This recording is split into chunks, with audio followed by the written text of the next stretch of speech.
Hello there.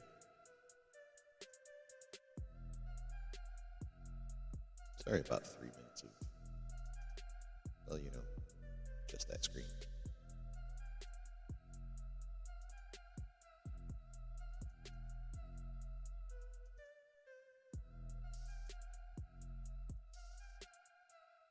As per usual, there's always last minute things.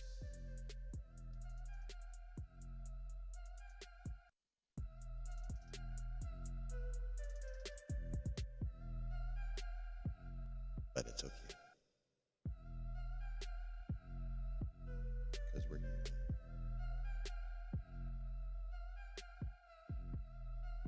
So I say, you, welcome to the basement.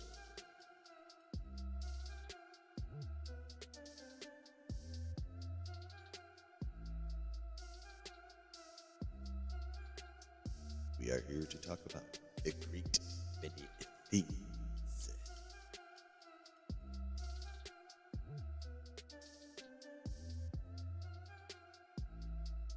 And it's not even all crap for once.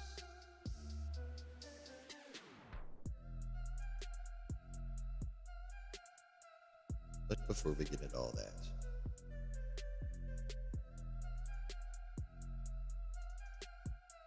go ahead, grab yourself a little something to sip on.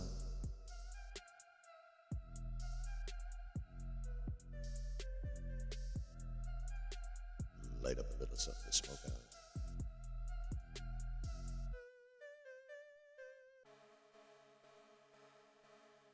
Sit back, relax,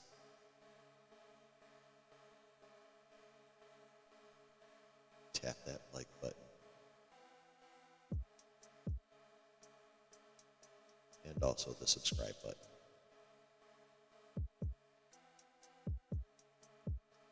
And also the notification bell.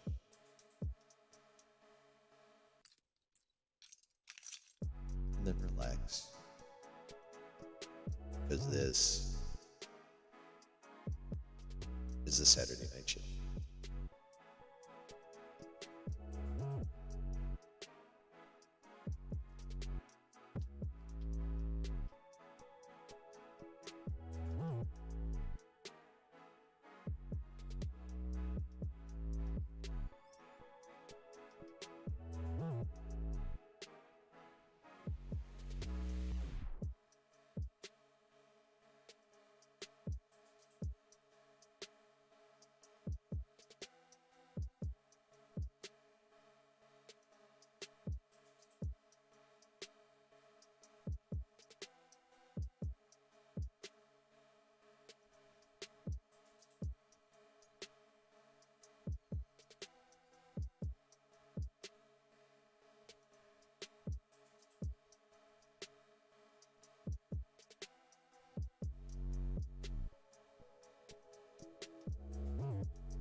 Hello there. Hi, everybody.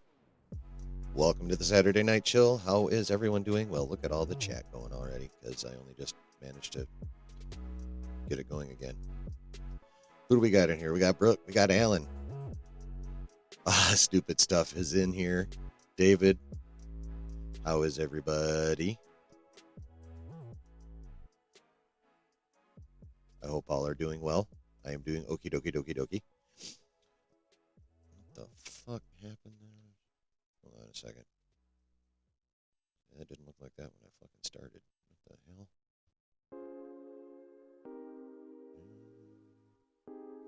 Alright, fuck it, good enough. I mean, really, do you really want me any closer? Probably not. You ate a lady?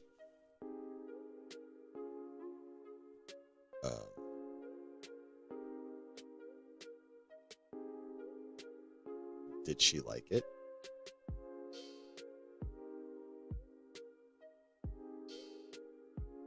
Well, that's, fair question, right? Playing Atomic Heart, hard and addicting game. Oh yeah. Oh no. We're gonna talk about that a bit, maybe. I know it's not for everybody, but I am fully prepared to go hard on that shit. No problem at all. I'm ready to talk. Unidentified aerial phenomena. That's what it is now. They're UAPs. Unidentified aerial phenomena.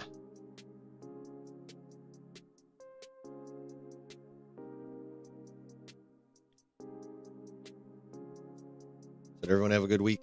Or at least a good Saturday? You know the drill. Tell me what's up with you.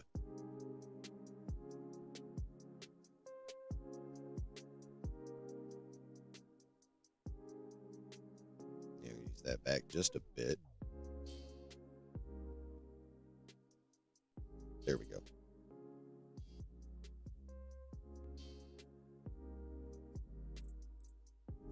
Yep, that's right, Alan. Yeah, that Fravor guy was good, but it was the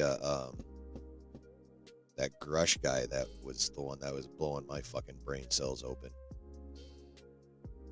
Oh, if they ever get those fucking closed door meetings, what I would not give to be some kind of very small, unnoticeable creature in that room. Holy shit. It would be dope. Oh yes, we are definitely going to talk about the Fantastic Forecasting. At least, that's what I put on the thumbnail. But yeah, no, we are totally going to talk about that shiz.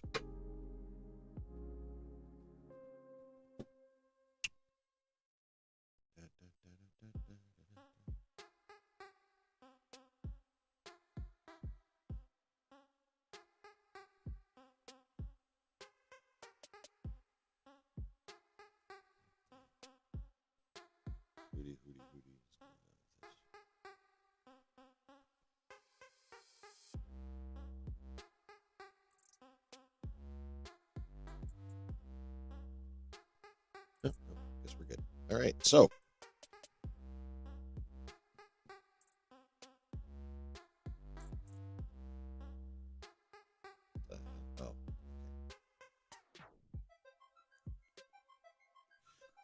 Yeah, people have been talking about that. Baldur's Gate 3, I believe, is the newest one. All right. Something is off. What is off? Maybe that's off. Is that what's on? Is that what's on?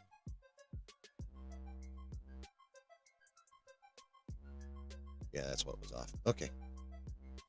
Sorry about that. Something was triggering that. Whatever. Anyway, you know what I'm talking about. I got it figured out, so yay.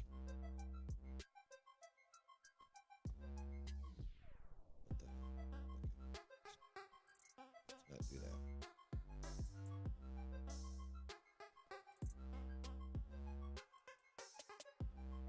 that. Bear with me here. I know this is so great for retention. I'm a master of retention. Just kidding.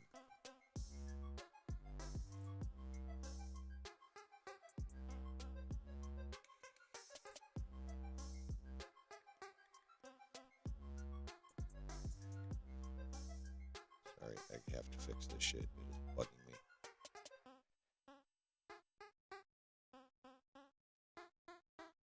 Okay.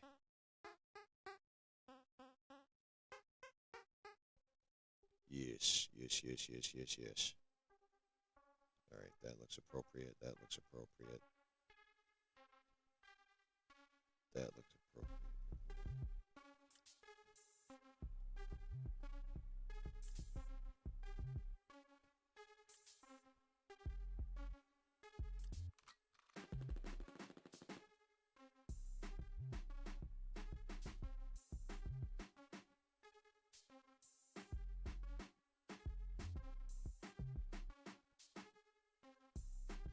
Okay, yeah, that's better.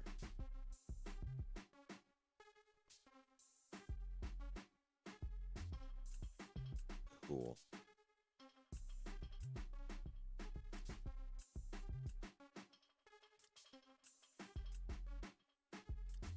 Wait a minute.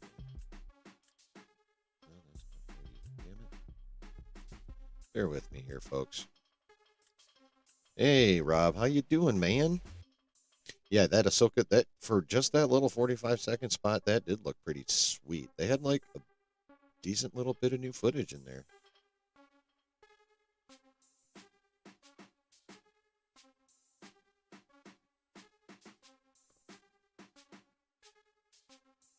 Okay.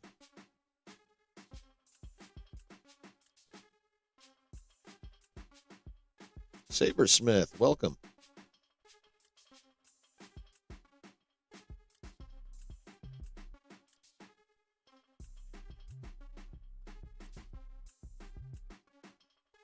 Oh, that's weird too. Damn it.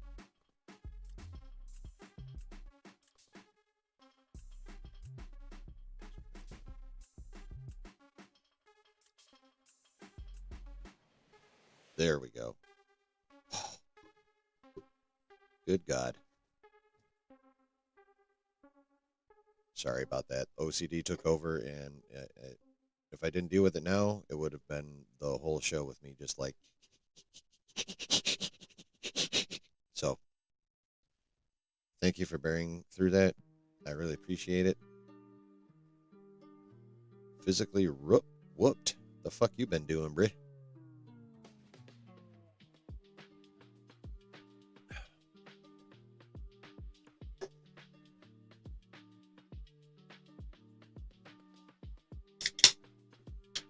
All right.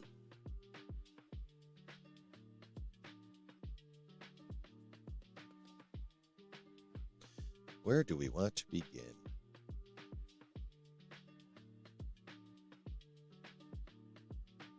think you saw the ghost in that Ahsoka's, but yeah, there's the ghost has been in Ghost was in like the last full-size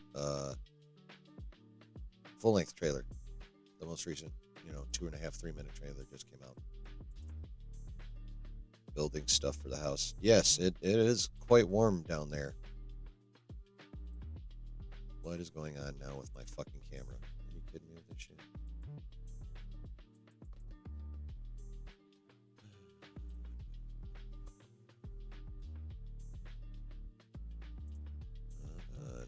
Hold on.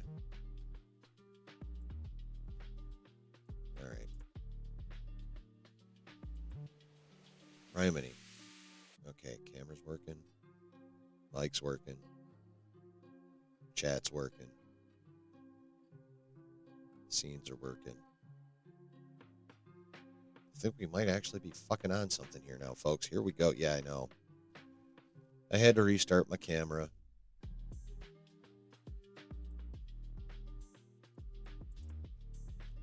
One of the lovely things you have to deal with when you attempt to stream and somehow be entertaining.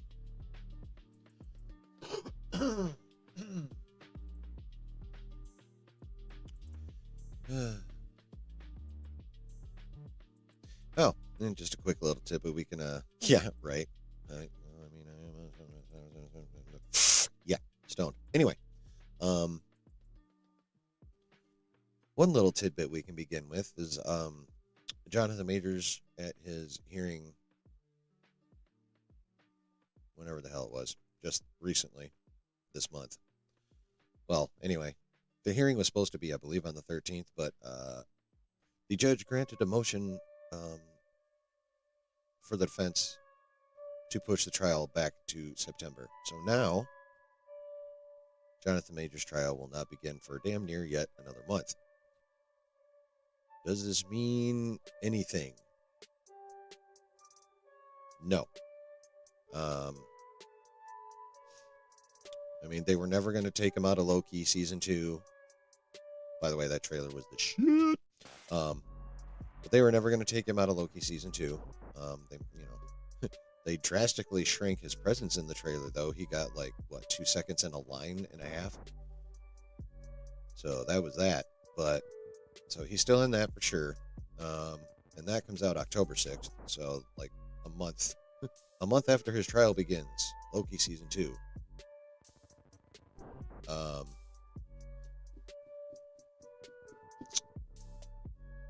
But insofar as whether we will see him as any version of Kang beyond Loki season 2, that is still up in the air.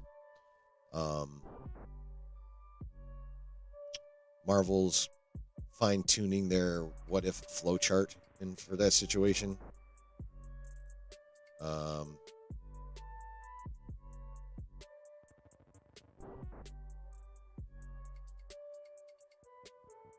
I still personally think he gone, because nowadays, especially nowadays, you are guilty until proven innocent in the court of public opinion. Oh my God, do we really have to play like this today?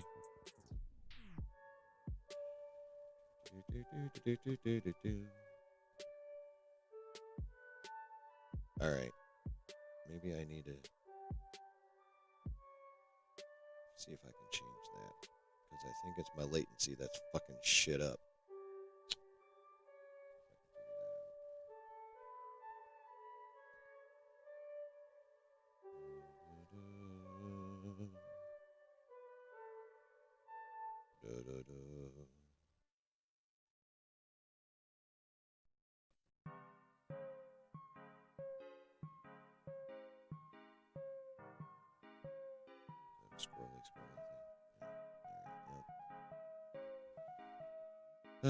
We'll just have to deal with it. Anyway, I'll just keep an eye on it. Where was I? Oh, yes. Like, I think he gone regardless of what happens, because, like I was saying, the court of public opinion is what companies go by, and you're guilty until proven innocent in the court of public opinion. And the fact that he's, honestly, he may be helping his case by delaying the trial on the legal side of things, but he is not helping his situation within the studio by prolonging the disposition of this case, and therefore making it harder for Disney and Marvel to keep him. He is being bought some time with the strikes, that is for sure, and he's probably playing that, but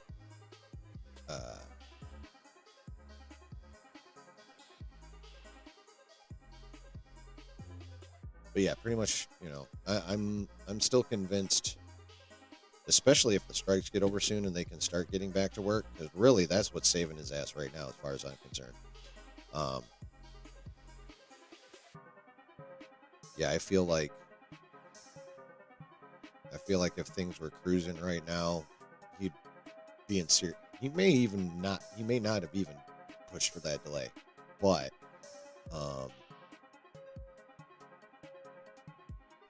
yeah, if things get resolved on the more quick side, that's going to definitely make it harder for Marvel to keep him. But like I said, I think he gone no matter what. That's just me. Yeah, I mean, dude is a really damn fine actor.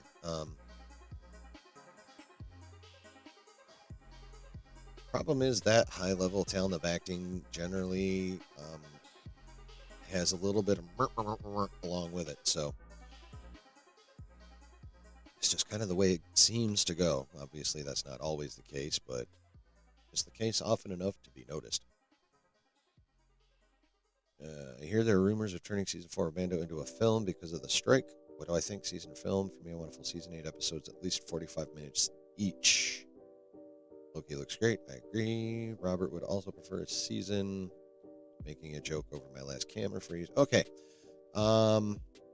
Yeah, that's just basically a timing thing. Because a lot of it has to do with when they want to get the crossover movie out. That's the end date they're looking at. So the farther the strike shoves the production of Mando season 4 towards the end date, good God, I suck at this so bad. Anyway, the farther, yeah. So this is Mando. Why does that never seem straight? Anyway, Filoni crossover movie, whatever the fuck it's going to be called. Here's where they want to get Mando season 4 out, and it's going to take so long to get done. And then they may even want to shove another season of Ahsoka here before they get the movie. Although I don't know how the fuck they're going to get that done, because they want this out in 26, and we're already halfway through 23. So the more the strike shows them being able to start production on season 4, the more they're going to want to shrink the production time from TV show to movie. That way they have more to work with before they get to Filoni, more time to work with before they get to Filoni's film. So, the sooner the strike gets over, the better chance of a season. And yes, I would love a full season, and I would love them to actually have decent run times of 45 minutes or longer for every fucking episode. That would be glorious. I agree, Mr. David Beezer.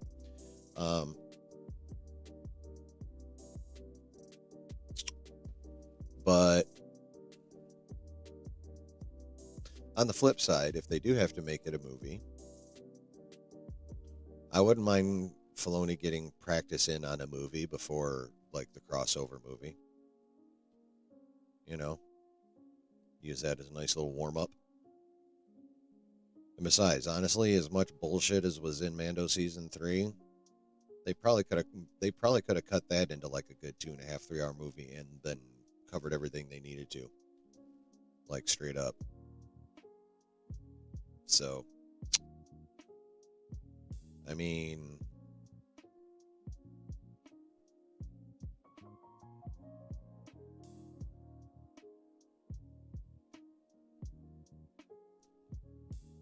really, it's honestly, I'll be happy. Well, I kind of would almost prefer a movie, because at that point, you know, you're virtually well, I won't say that. I won't go that far. The chances of having to deal with a bunch of bullshit that has no real bearing on what's happening is vastly reduced.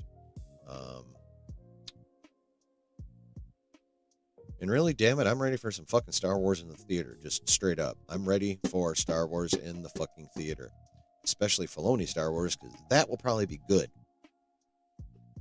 So, yeah,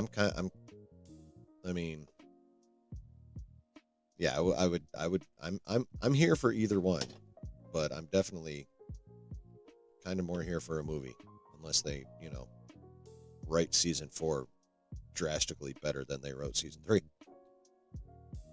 If they dump Majors, do they do a Johnny Depp, Mads Mikkelsen thing, or forget King ever happened? Yeah, it'll be a recast for sure.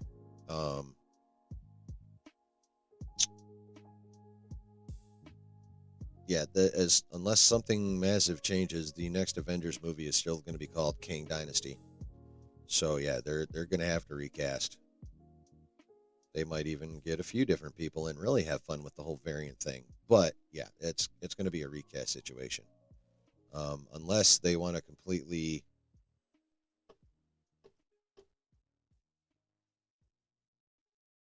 Well, no, because even if they bring in Doom for Secret Wars, which they should, um, yeah, you still need a Kang to get through Kang Dynasty. So yeah, there's going to be a recast for Sheezy. Kind of excited about Mando season 4 being a film, and hopefully, yes, that is. You nailed it right there, Brooke.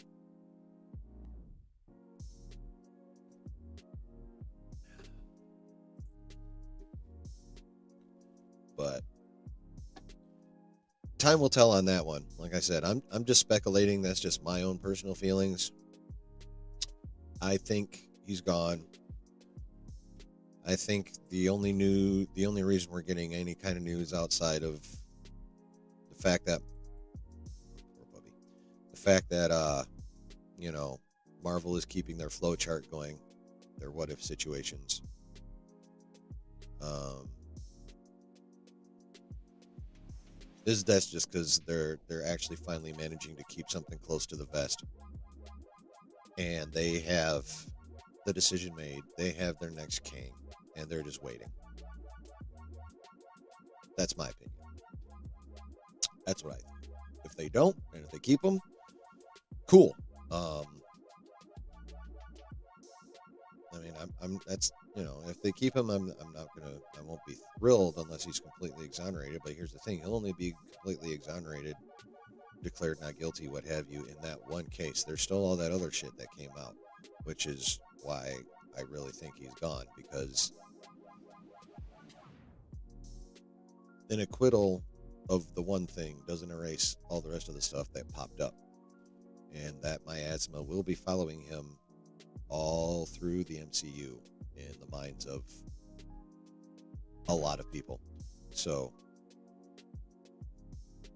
I think we're getting a new Kang after Loki season 2. Like, literally, we're not going to hear about it or anything until probably November.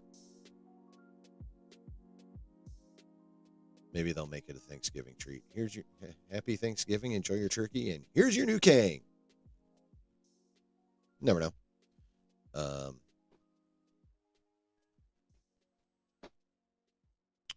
yeah, so there's that. Yes, and yeah, Mando could be a film. I'm ready for Star Wars. I'm ready to go to the theater and watch. Well, I'm ready to go to the theater and watch good Star Wars, and since that is Mando is still Favroni or Favroni. Wow, I just made one of those stupid Hollywood ship names and I didn't mean to. A Favreau Filoni thing. Good God. You know what? Fuck it. If you think that was funny enough, clip it and share it. Actually, anything you think other people should hear that I say, feel free to clip and share.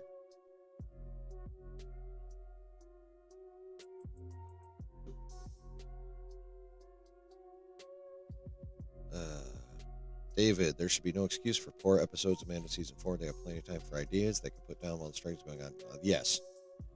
Yeah, I mean, ideas are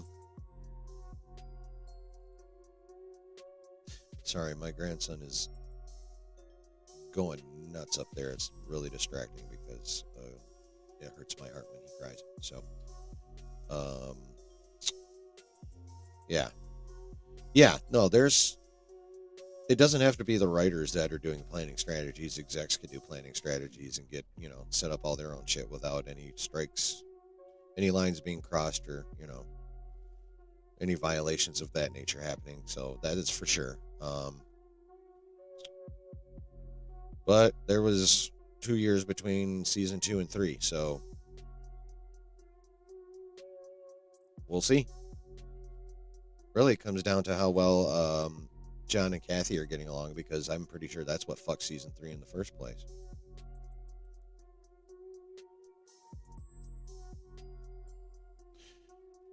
So I agree. There should be no excuse, though. Honestly, I'm with you on that. But should be and actually is all too frequently two different motherfucking things, man. Rob, if they dump Major's acceleration of Doctor Doom and changing the next Avengers movie focus would pique my interest more than a recast. That's fucking facts right there. Major's so damn good as King. Not sure I could see another in his place. I mean, yeah. Yeah, they'd have to find someone really, really, really. I don't think they could find someone as good. I think there are people out there that could come close enough. Oh, good. He finally calmed down. Poor guy. Like, no offense, I love y'all, but if my grandson's in a lot of distress, fuck y'all too. I love you, but in that kind of situation, fuck you. No offense, but facts are facts. If you don't understand that kind of family shit, then I don't know what to tell you. Anyway, yeah, the ideal move would be bringing Doom up, and god damn it.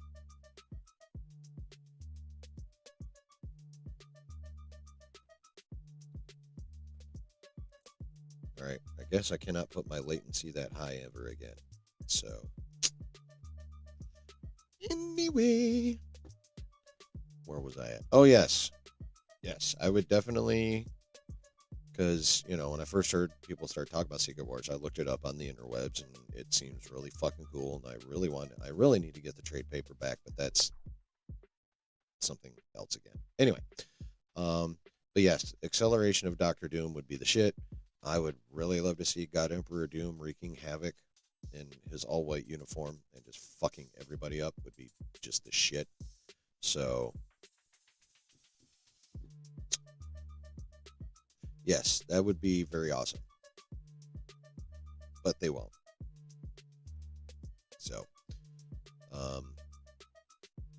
the dude that played Hawkman in Black Adam, I really like him. I think he could kick some ass as Kang. Really, bro? You know what? I think it might be McCord.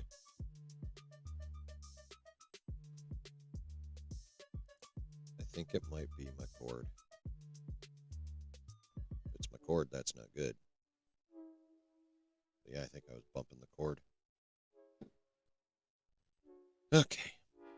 Anyway, where was I? Yes. That would be the optimal thing to do, would be to, do what you've been avoiding doing for a phase and a half and actually moving a bit closer to the comics again and, give us some dope shit. But more than likely, we'll get a recast. But there, like I said, there's some good people out there. The Hawkman guy is good.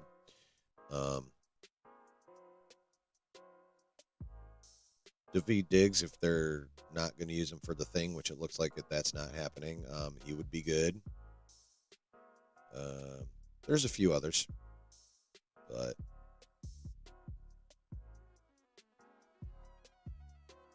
yeah, there's some people I think could handle it.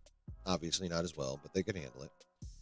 Been a while since I saw Star. Yes, I mean good Star Wars though, as well. I don't want just any old fucking Star Wars movie in the theaters. Give me my good Star Wars. It's not hard to do. George did it 6 times. I mean, Rogue One was pretty decent. I think out of the Disney cinematic features, the Disney Lucasfilm cinematic features, I should say specifically, that's probably the best one. At least it is for me.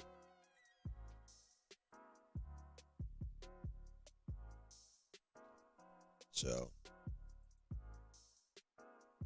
but yeah, I'm ready for some peak cinema Star Wars. And if they got a Crunch Mando season 4 down into that, cool.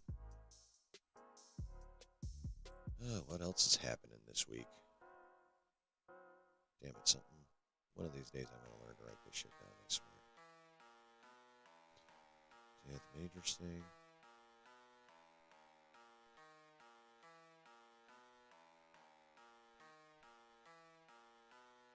I mean, was the stream okay? Oh, okay. Oh, yeah, that's a fun one, David. Thank you for bringing that up.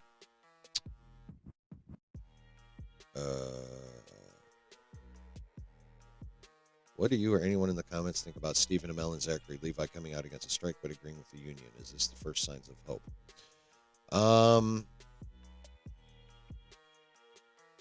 Broke, I would pay double to watch interpretation Shadows of the Empire, Prince Zor versus Vader. Yes. Sorry, David. I'm going to come back to you, but this the Rob's comment was I can just agree with quickly. Yours is going to take just a little longer to get into. But yes, Zizor versus Vader. Oh, okay. Anyway, yes, Stephen Amell and Zachary Levi in front of friendly crowds at cons, expressing their distaste for the negotiating tactic of striking, while attempting to simultaneously express support for SAG-AFTRA.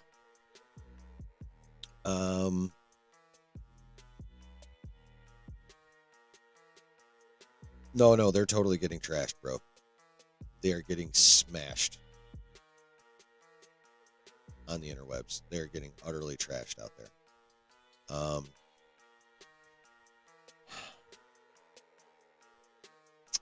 Here's where I'm at with it.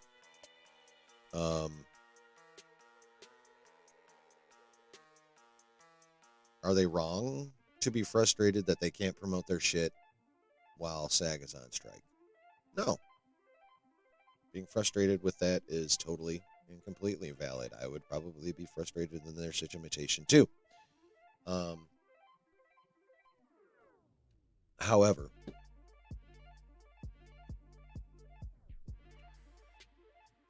when your 98% of your union has voted for the strike and you are a member of the 2%, at that point, regardless, I mean, feel how you feel, but at that point, you don't say those feelings in public. You grab your sign and, make your stops around at the various studios in March, and, because at that point, your job is to, present a united front and, shut the fuck up. So, I mean, I completely understand the frustration. Like, Amell's trying to get his show Heels promoted, the second season of it, that he from what I understand, barely fucking happened in the first place. So he's like obviously trying to get the viewer numbers up, so maybe he even gets a third season for it. But your job is not that at this point, bro. Your job is to, show love to all the fans, while at the same time keeping your yapper shut about other things, regardless of whether your frustrations are valid or not. Sometimes there are times when valid frustrations need to be kept to oneself. This is one of them, because it's we live in the land of optics, bro. It's just the way it is. And literally everyone else, well, I won't go that far, but when you do something like that, where the optics are so easily twisted into where you're just looking like a selfish little prick, and this is the case in this case, and you're whining about being on strike because you can't promote your stuff.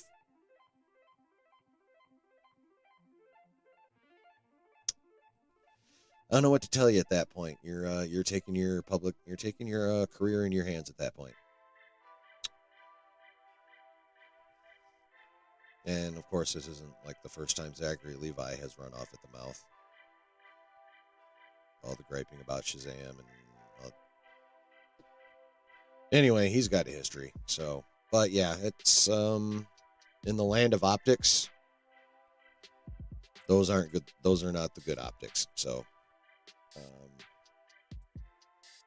yeah. I empathize.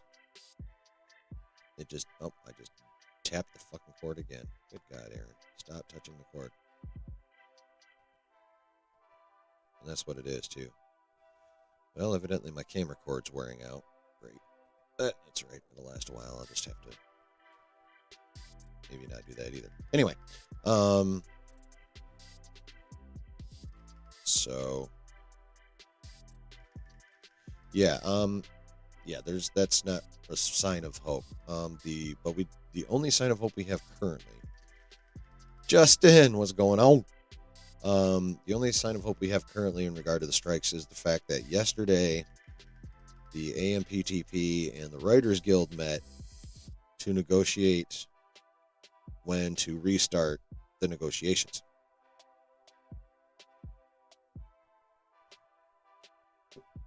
Oh, you're exactly correct, David. There are more.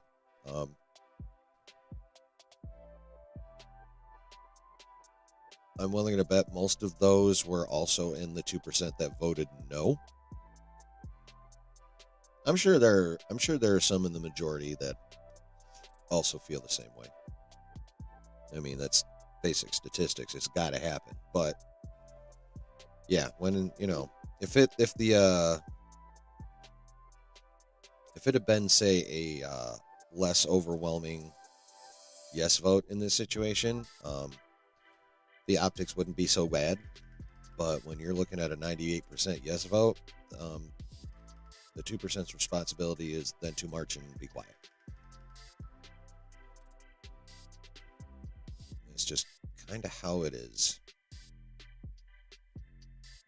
Whether you or I agree with it or not, it's just how it is.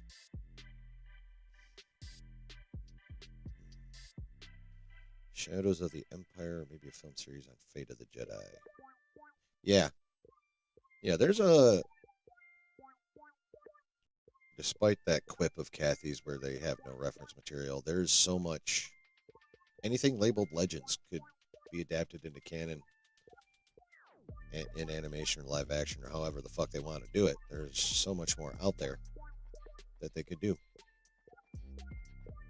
At least Dave's trying. Gotta give big ups to Dave for trying. How's shit with you, Jay? We're just talking... We're talking about some of the smaller stories of the week. We're talking about Stephen Amell and Zachary Levi. In the eyes of many sticking their foots in their mouths. Possibility of Mando Season 4 being a Mando movie. Oh yeah, what may or may not happen with the Majors of Jonathan. Sir Jonathan of Majors. We haven't even gotten to any like the really fun stuff yet.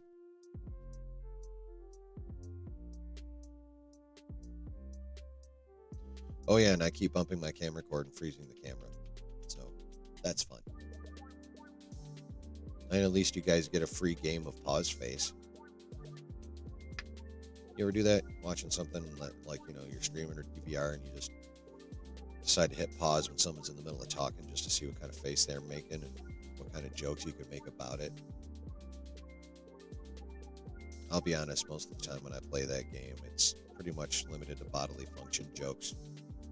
A lot of fart jokes. Pissing or shitting oneself. Maybe a little bit of orgasming in one's own pants. That kind of thing.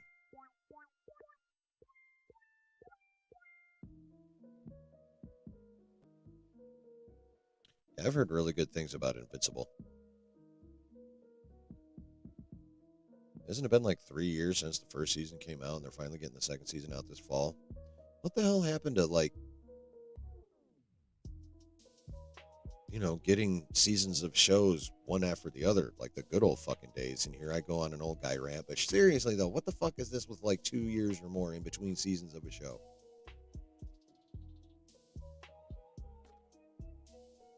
Bro, if we're gonna save money by shrinking seasons down to 12 or less shows, or at least in the case of Daredevil 18, which is close to a regular season, but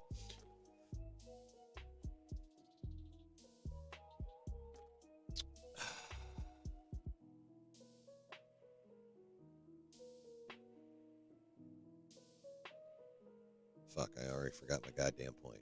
What the hell was I talking about?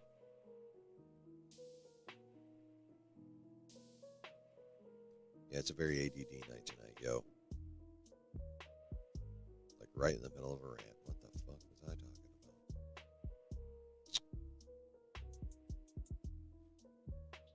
If we're playing pause face, we need that. I'm about to take a shot. Forehead look, yeah. Oh yes, right, Invincible. Thank you. Yes. Why is it taking so goddamn long to get like successive seasons of shows nowadays? I mean, these companies are shrinking the length of seasons. It's not like we're still getting 20 to 23 or 24 even like episode seasons anymore. We're getting 6, 8, 10, maybe 12 again. In the case of Daredevil Born Again, 18, but that's almost damn near a regular season. That's like, a slightly shortened used to be a regular season. But yeah, if you're going to give us less in a season, don't make us wait fucking 2 or 3 or 4 years between said short ass seasons. It's kind of bullshit. It's kind of bullshit. It's kind of bullshit. Anyway.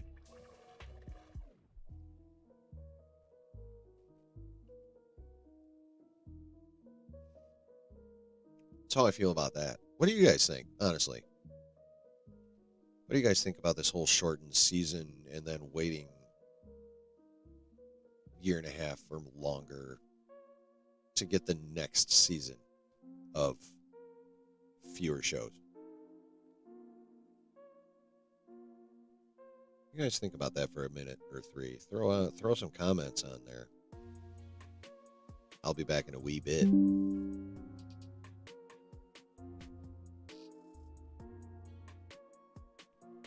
Because I'm the king of retention and this is awesome for the retention.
Alrighty.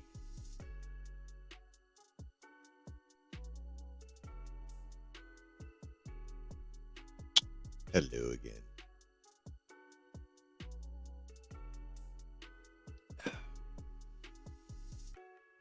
Shortened seasons are fine. Long delays between seasons is fine. but we require quality, like top quality. All it seems we get is more mediocre crap that buries the 2 or 3 quality things out there. Correct. You know what? Yeah. I mean, yeah, if you're going to make me wait, that shit better slap. It better be straight fire. It better be like the best shit I've seen since the last time I watched that shit. So, you're back taking the kid to a party. Cool. Yeah, I really love Invincible. Should try to watch some anime superhero stuff. I'm gonna watch the new Superman, Batman, Wonder Woman animated film, Justice League War World. Ooh, I've heard good things about that. I've heard good things about that. I've actually been watching animated DC Justice League stuff. It's pretty fucking good, honestly. I almost think they should just stop live action and just put out animated shit. Kind of like Lucasfilm at this point. But anyway, David, like my season's regular as clockwork, at least one season a year, no excuses. Now the seasons are shorter. Yeah. I mean, yes, that would definitely be my preference, but to Rob's point, if you're gonna make me wait, you better make it fucking pay off. Quality over quantity is the key, but all things being good, I want more good stuff. Not well, yes. Trying for War Worlds. Like my adventures with Superman show, kind of. Oh, yeah. I've seen people say pretty decent things about that actually. Mostly just been gaming. That's cool. But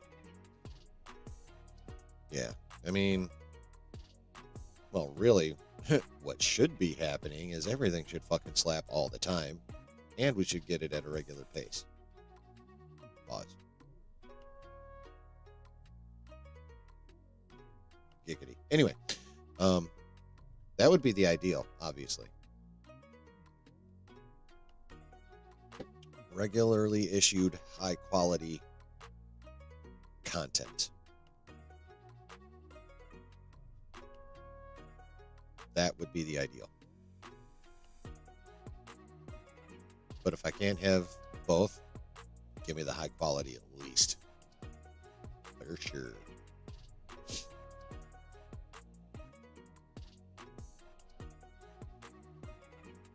Yeah. What else has been happening this week? Other than the big stuff. I swear there was another. Oh, yes. Do we wish to talk about the potential alleged pile of hypocrisy that is being issued by yet another famous star?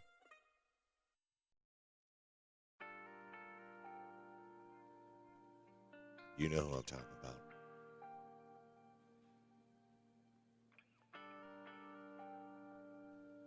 Lizzo. I'm talking about Lizzo. Evidently, Lizzo's fucking naughty. Why am I talking about Lizzo, you ask? What the hell does that have to do with a nerdy channel? Well, I'll tell you. They stuck her in Mandalorian season 3. She is now fair game for nerdy talk.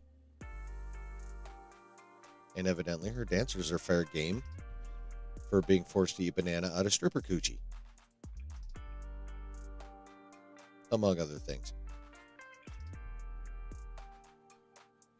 And of course, me being me, I go with that. And you've all been around long enough for that not to be a surprise at this point. At least, I would hope so.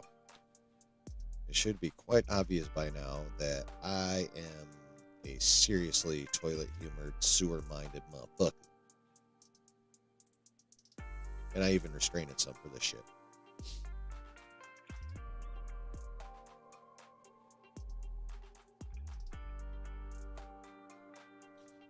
This channel is nowhere near big enough to do cool shit like what Josh does with diamond streams and stuff. But if I ever get to that point, I will.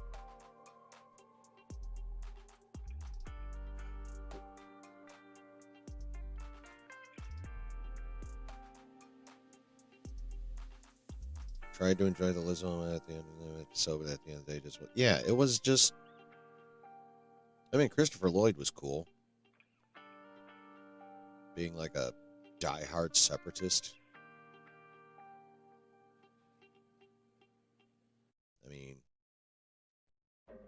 that character had the potential to be like way better than it was. But yeah, I mean, well, you expect over the top from Jack Black, but I mean, even setting these recent allegations aside, Lizzo is obviously a talented musician and entertainer. Unfortunately, she can't act worth a fuck. So that was a big old bummer in that episode. Interesting about Mandalorian season 3, each episode individually is okay, but just lacked flow as a whole. Yeah. Well, there was actually a couple really good episodes in there, but yeah, it was a lot of mid.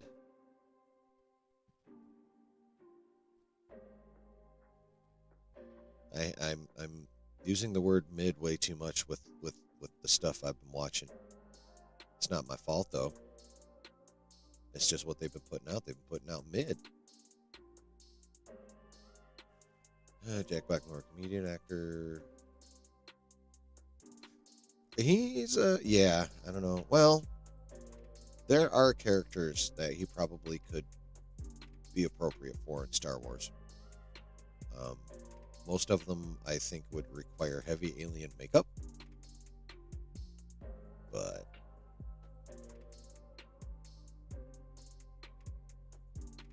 I mean, he actually, no, what was that one movie I watched him in where he was actually normal? Oh yeah, the house with a clock in its walls or some shit like that, something like that. There's clocks in walls in a house, something along those lines. Anyway, he was impressively good in that one, at least as far as I was concerned. So he has it in him to do non-Jack Black roles and stuff, but yeah, it's a fine line to walk with that guy. That is for sure. Yeah, evidently Lizzo is very mean, very verbally abusive, and evidently is not above making her dancer bite on a banana that's residing in stripper cooch. So, among other things, there was some other stuff, but you know, it's just the usual. Okay, was she overly mean because, you know, people that get to that level generally aren't nice all the time, and they're just pissed off because she was, you know, intensely mean. Could be.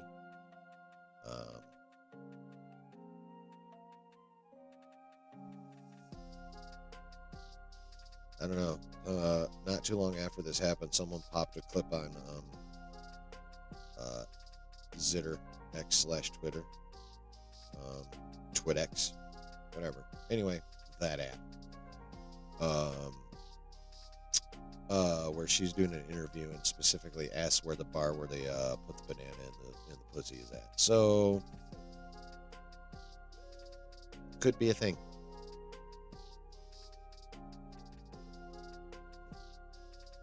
It's kind of a shame though, because like her whole projected message is like, you know, love and inclusion and self-confidence and, you know, all that good stuff. And then we get shit like this.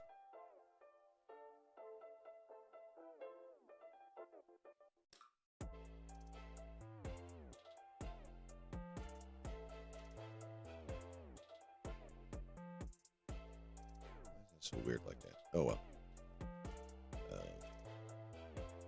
But yeah, so that's pretty much all I got on the Lizzo front. It's kind of a shame.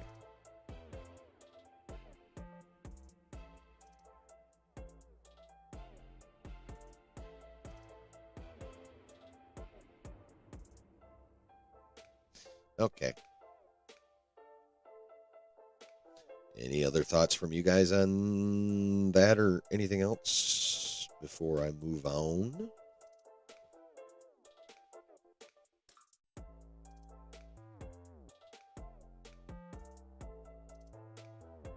Anybody? We all just lurking now.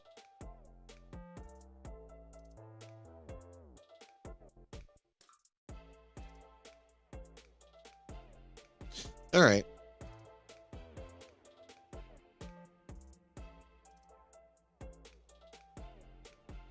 Well, guess what?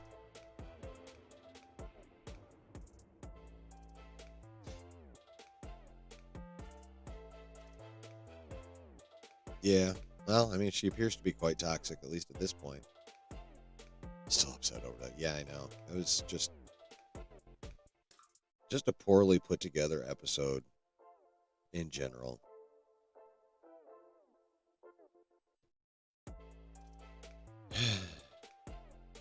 Oh well.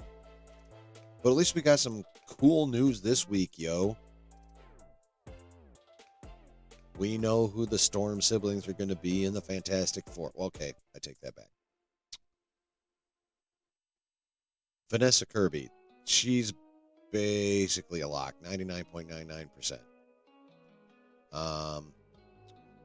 Johnny Storm, Joseph Quinn of, I believe, Stranger Things fame.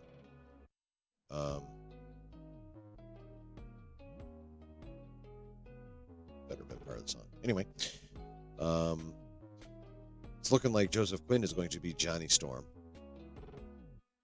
Actually, you know what? What are you doing? Don't do that.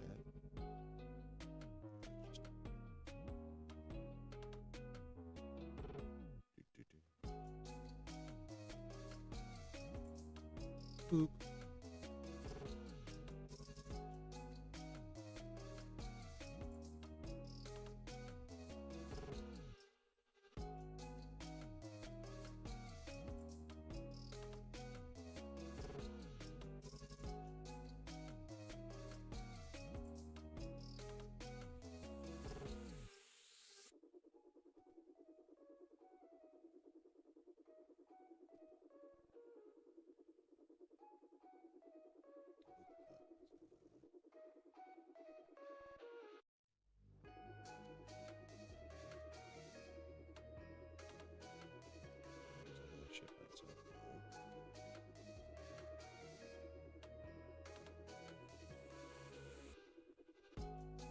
Right click.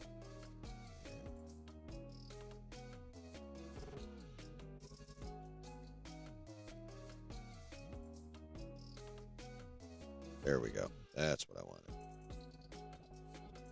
That's what I wanted. So there she is. Madam Vanessa Kirby.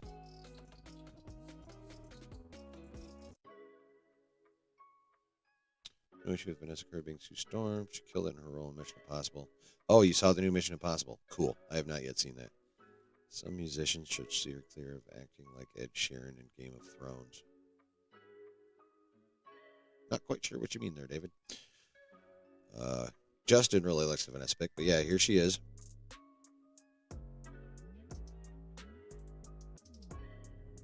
I think she looks pretty Sue Stormy.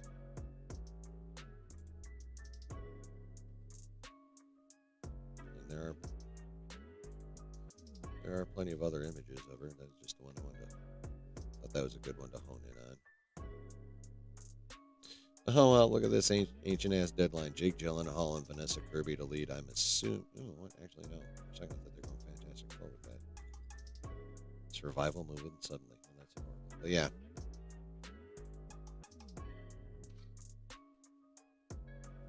Oh, why don't you want to cooperate with me, you shit? Right click. Thank you.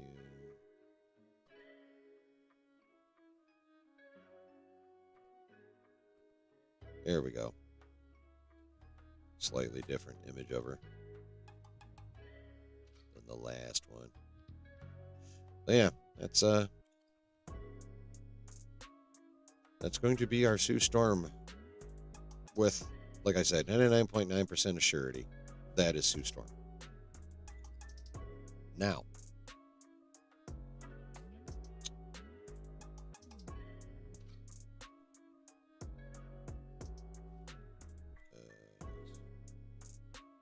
oh, I know how to type really well.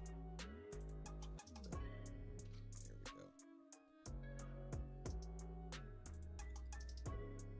go. This is our potential Johnny Storm right here.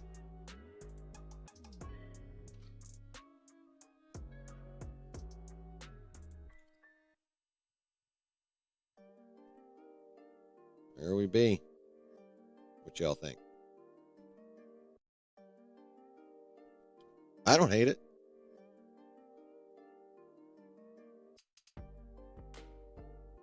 I don't hate it at all. I think he's supposed to isn't he supposed to be, they're not twins, right? He's supposed to be younger than her. So, I'm pretty sure. Someone please correct me on that if I'm wrong, but I'm pretty sure Susan is the elder sibling.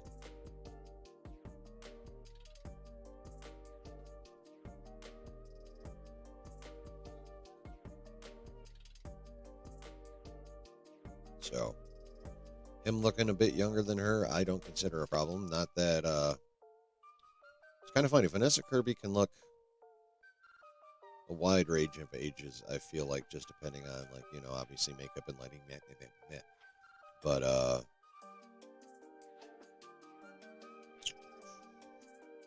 I mean, he's on a big-ass fucking popular show.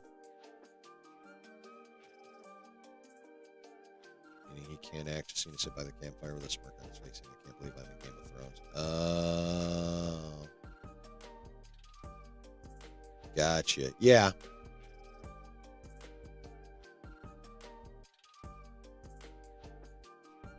Yeah, that's a very good point, David. I agree. Yeah, so I mean, he's on a big-ass popular show, one of, like, the show. So, which is coming to an end. So obviously, he's got time. From what I'm given to understand, the director likes him. Shackman? Matt Shackman? Shackman. One of the two. Anyway. Vanessa Kirby is in the Napoleon film. I don't know if she's Josephine or not, but she is in the Napoleon film. So,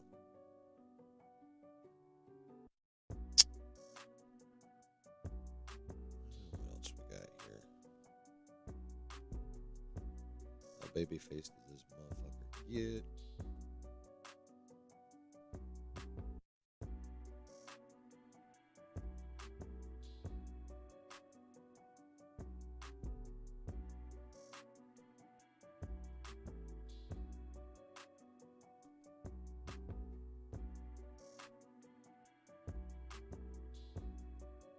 Oh, wow. There we go. Little more fresh-faced than the last picture.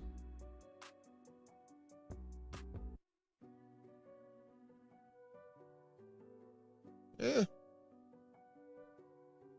I mean, I haven't really seen him act because I haven't watched Stranger Things. Actually, to my knowledge, I don't think I've seen Vanessa Kirby act either. Obviously, I have research to do. But I will say, on paper, I like it. I like them both. They both have the look. If they want those two to look a little more alike. Actually, was Johnny Storm? He wasn't as blonde as his sister, right? He had darker hair. So yeah, on paper it works. I think. What do you guys think? Thumbs up, thumbs down. Good choice, bad choice. 1 to 10. Give me a 1 to 10 on each of them. Put like a V and then a 1 to 10 and then a J and then a 1 to 10 or something in the chat. Let me know what you think about those two. Let me know. And if you didn't hit like on your way in, fucking hit like. Please. And thank you.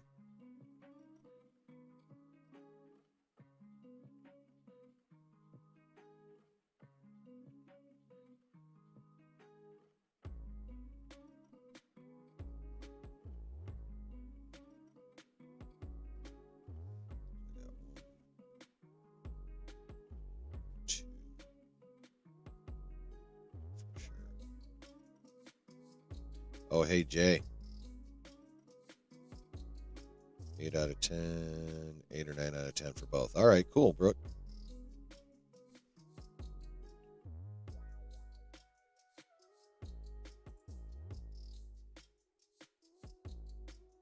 Only watched like one of the Fantastic Four films growing up. One of my friends had Fantastic Four video game.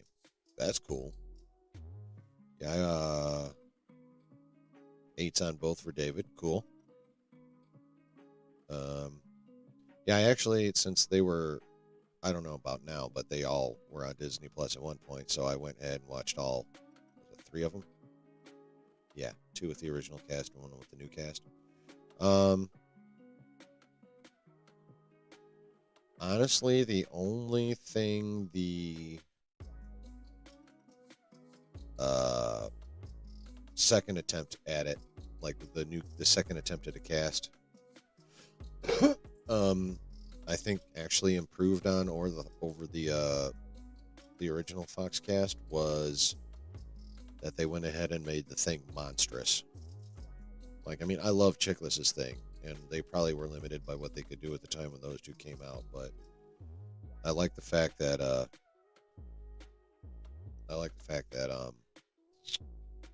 that Thing was really huge.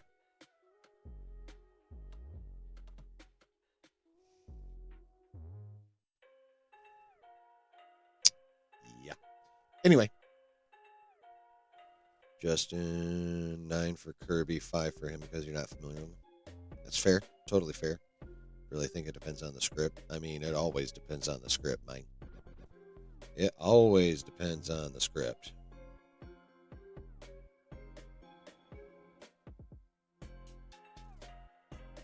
I mean, I don't care if you get the, like, an entire fucking ensemble cast of, like, the baddest actors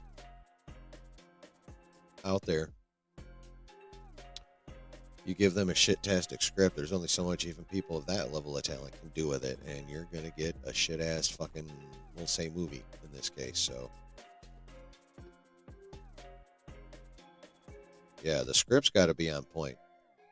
Well, the conception of the movie in general's got to be on point. That's where it all starts. Like, okay, what do we want to do in this movie? If that's fucked, then you're just, doesn't matter what comes after it. The whole schmear is fooked. Now, as for other casting rumors, specific to the Fantastic Four, another dude's name has been thrown out there, not for a specific role.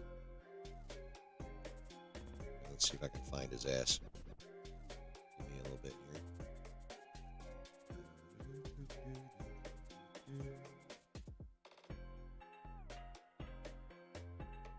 Yeah, that guy.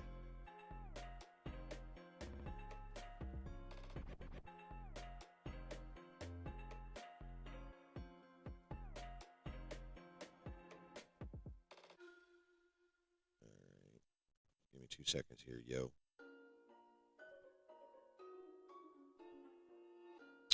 There's this guy. His name is Eben Boss Backrack. Ross Backrack? Fuck, I already forgot. Moss Backrack, yes. Eben Moss Backrack. That is this fella's name. He has been allegedly cast to be in the Fantastic Four cinematic feature. We don't know as who or what, whatever. Joseph Quinn could pull it off, like a Fantastic Four film. Hopefully, the new Fantastic Four film takes the quality up a notch. It needs to go up many notches, not only above the original, but just above what the fuck we've been getting lately. Anyway, but I'm not going on that diatribe right now.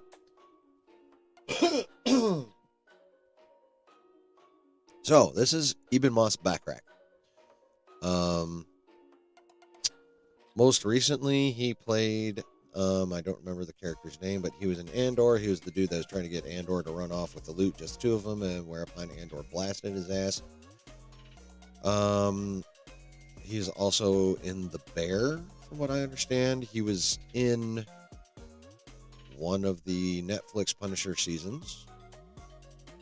I believe he was the dude who disappeared from his family and pretended to be dead for a while. If he was that guy, then yeah, he's fucking good, because I really enjoyed that character in the Netflix Punisher for sure. The guy in the chair. So, ooh, almost at 10 viewers. Come on, one more motherfucker, show up! And by the way, that was just at like 5 or 6 viewers. So those of you who popped in, please hit that like. It looks like this. All you gotta do is, if you're on your phone, do that. Or if you're on your computer, make your little mouse arrow go, ooh, click. Yeah, do that, please. Anyway, so the name is associated. There's not been an associated character, but the idea is, the rumor, the scuttlebutt, if you will, is that he is going to be playing Alan. What is going on, sir? Wow, damn. Ask for likes and lose 3 viewers. What the fuck is that shit? Anyway. Don't know him or remember him. Well, if you trust me at all, he's pretty decent. He actually did a really good job as the asshole in Andor, too. So, shit. Okay. I bumped my camera cord again. I had to see if it was fucking working. So the scuttlebutt is that he's going to be a herald. I've heard that the Silver Surfer will not be in this movie, but there have been many other heralds of Galactus. Do we want to look at some? Maybe see if we can guess who the fuck this guy gonna be? Let's do that shit. Herald of... Oh yeah, look at that. Heralds of Galactus above Heralds of the Gospel. My dad would shit his pants. I'm a preacher's kid, just so you know. Okay. So obviously we know the Silver Surfer is a Herald of Galactus. But there's some other people. I don't know why I'm pulling up pictures. I can't identify a damn one of them. Nope, that's not what I wanted. But at least we can look at him and be like, hey, one of those could be him. No, I don't want to save that image. I'm just trying to look at that motherfucker. Wow, that sucks ass. Zoom in on this motherfucker. Oh, that sucks. I picked a bad one, I'm sorry. I picked a bad one.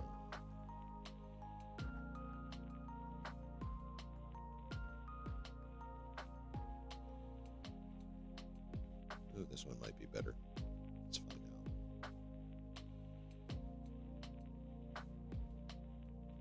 Oh yeah, there we go. I mean, obviously there's Silver Surfer. Okay, I don't think all of these are heralds. Like, maybe. That looks like an Iron Man. Although he's in that bubble, so who knows. That looks like that Destroyer from fucking Thor.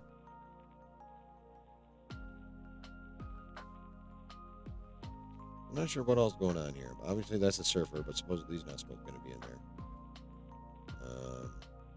Oh, he looks familiar. I just can't remember his name. So, I don't know. I don't know if they'll make him as big and meaty as that guy. It could be this guy, whoever the fuck that is, unless that's just some kind of random-ass dark elf. Could be this guy. Could be this person.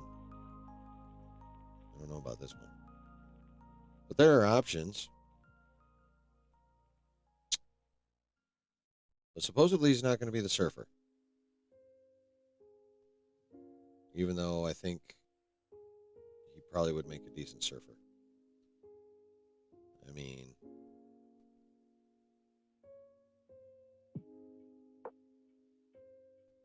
we know the Surfer is a tortured soul.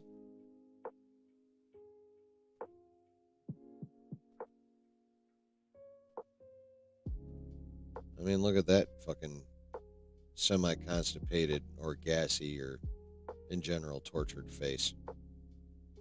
He could be a tortured Silver Surfer. He could probably also be some kind of massive asshole too. So, but yeah, supposedly he's going to be a Herald.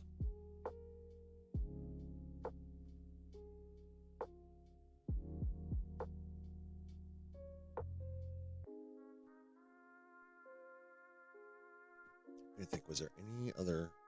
Oh yes, for Ben Grimm, the Thing. Oh, by the way, and this all came from Jeff Snyder on the hot mic. That's where I'm getting all this shit from.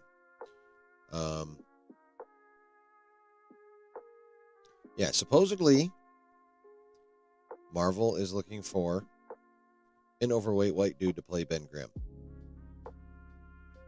Now we know Ben Grimm was an overweight white dude. Well, an overweight Jewish white dude, so Ashkenazi. But yeah, he was overweight, pretty pale, and Jewish. So if they're going to stick with that, cool.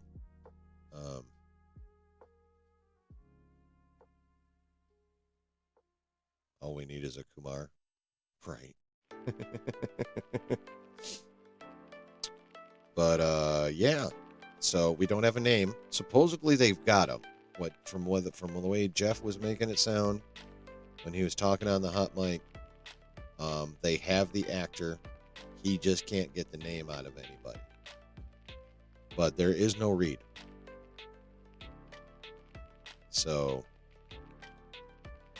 Matt Smith was made an offer before the strike, but nothing was signed or finalized there.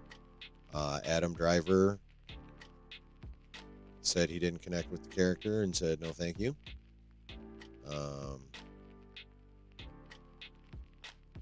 Now, supposedly the top 3 choices are Matt Smith, Adam Driver, and Dev Patel.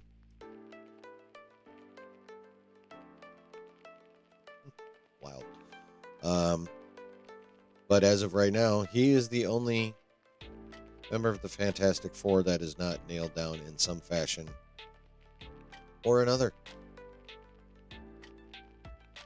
And of course, that will not happen until the strikes are over for sure. Now, that's not to say agents in studios aren't talking, because guess who's not on strike? The agents. Guess who really doesn't need to talk with their client while, at least at the beginning stages of these negotiations, and probably doesn't? Agents. So, agents can still work. Agents can still negotiate contracts. It's just whoever they're representing can't fucking sign them until the strike's over. That's it. Excuse me. If they like what their agent came up with, that's the only thing keeping anything from happening is the strike.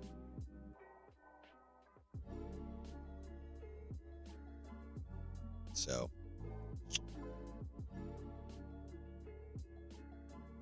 agents can freely agent. The studios can freely negotiate with the agents.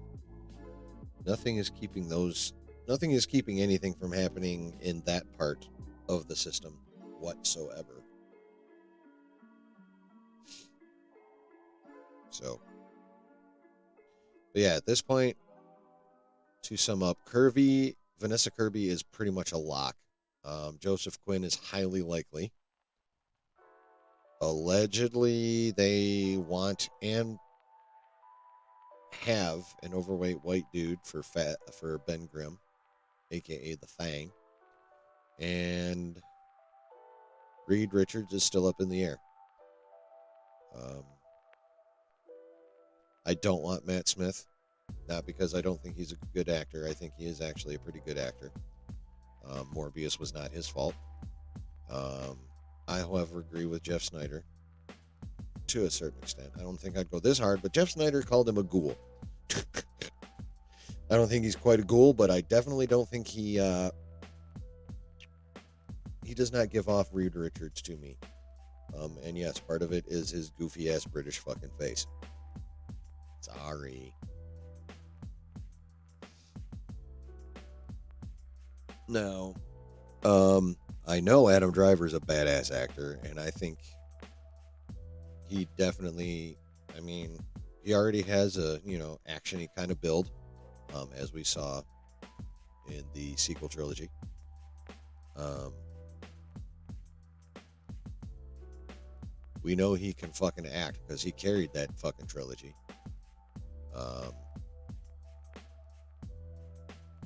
I personally feel he already has the gravitas required to exude the vibe that Reed Richards would exude. That being the smartest man in the universe, and like just about everything else is inconsequential unless he really concentrates on it.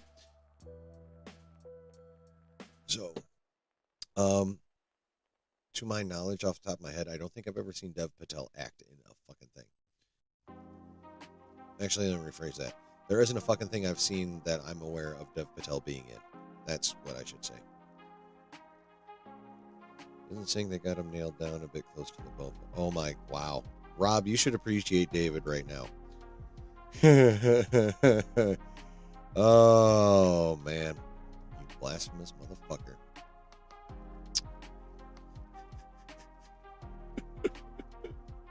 Oh, shit. Well played, sir. Very well played. Very well played. Adam Driver, pretty good in Star Wars. He was a good actor.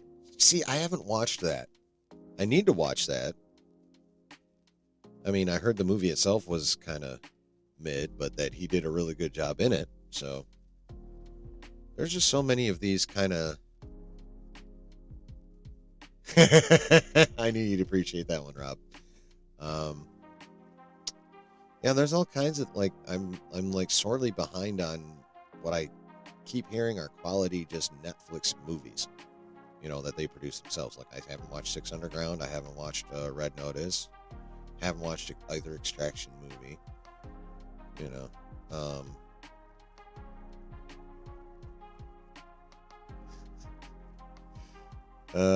job, David. I glance down. I see that fucking chat. And it makes me grin, even though it shouldn't, but it does.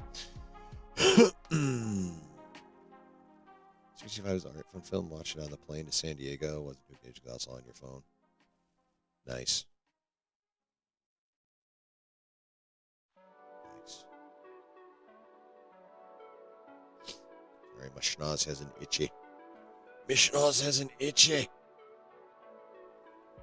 But yeah, that's the skinny on that.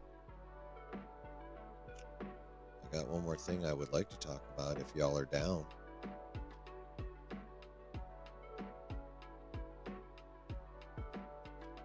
Because Extraction is awesome. 65 was okay.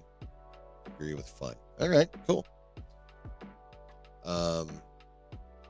Y'all want to talk about some motherfucking UFOs? I want to talk about some motherfucking UFOs, yo. Those fucking hearings, or that hearing that occurred earlier this week, or was it earlier this week? Whenever the hell it was.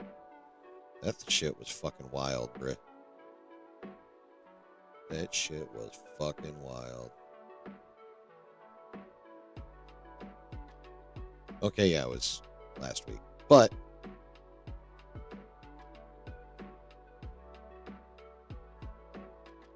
it was fucking crazy, bro. Just some of the stuff they were talking about. I have it pulled up.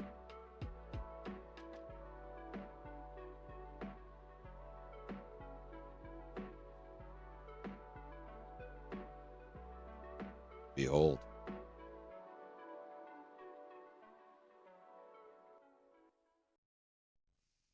You just got to hear some of this stuff, man. First witness is Lieutenant Ryan Graves. He's the executive director of Americans for Safe Aerospace. Lieutenant Graves is also a former U.S. Navy F-18 pilot with his own UAP experience.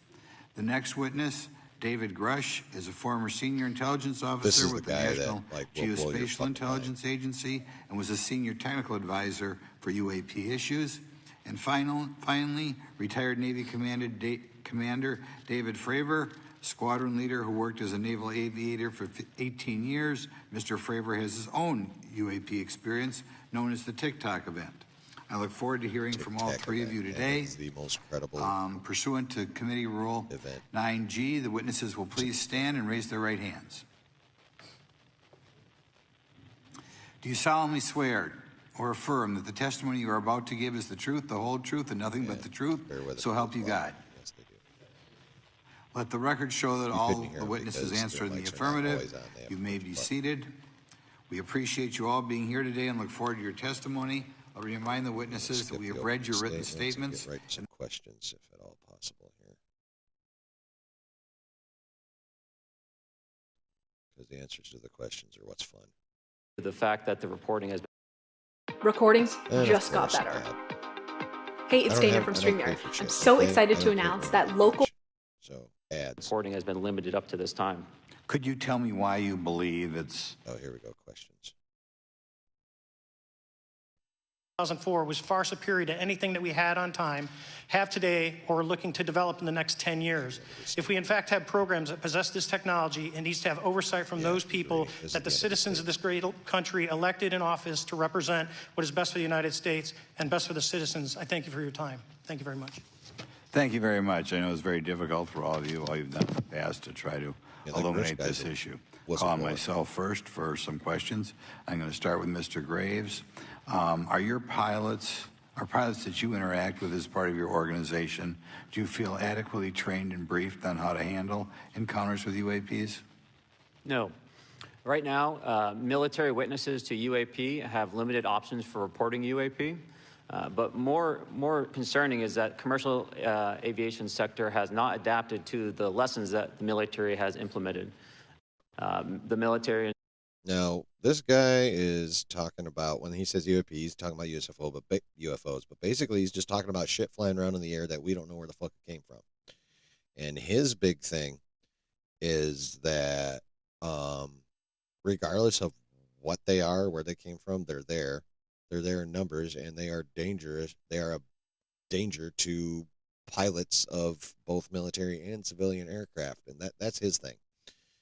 That's his reason for being at this hearing, is to get shit opened up and talked about, so like pilots are that much safer. The Department of Defense has stated that UAP represent a critical aviation safety risk. We have not seen that same language being used in the commercial markets. They are not acknowledging this risk. Okay. What steps do you think you have to be taken to improve a pilot's UAP reporting, be it military or commercial? Right now, we need a system where pilots can report circles? without fear of losing their jobs. There is a fear that the stigma associated with this topic is going to lead to professional I can't- repercussions, either through management or perhaps really through think their about yearly crop circles physical like checks. that. So having a secure system, reducing the stigma, and making this information available through the public is going to reduce the concerns that aircrew have. Could you just give me a little idea of the degree to which reports in the past are not made public right now? Well, I don't think there has been a proper reporting system to gather those reports and thus not report them. So to answer your question, I think there is a dearth of data due to the fact that the reporting has been limited up to this time. Could you tell me why you believe it's Funny. kind of to play the devil's advocate, a reason why some of this stuff should not be available to the public? There's certainly some national security concerns when we use our advanced sensors in our tactical jets to be able to identify these objects. However, there's no reason that the objects themselves would be classified. I would be curious to see how the security classification guideline actually spells out the different nuances of how this topic is classified from the perspective of UAP, not national security. I'll give you a follow-up on that. Assuming that there are reasons why not all this should be made public, this has been around for a long period of time. Hell yeah. Can any of the three of you think of any reason why anything related to UAPs, say 15 years and back, should not be immediately made public? I think one of it is acknowledging a vulnerability, both from a collection and I'll just say a countermeasure perspective. So it's We'll go with say- that we haven't cracked for many years. Yeah. Even say 20 years back. Is there any reason why when you go back that far things shouldn't be made public? Unless it shows a specific national security vulnerability as it relates to a weakness in a particular defense system. Okay, Mr. Fravor, the TikTok incident. Yeah, like that dude, that Grush he is probably Who can I relate him to?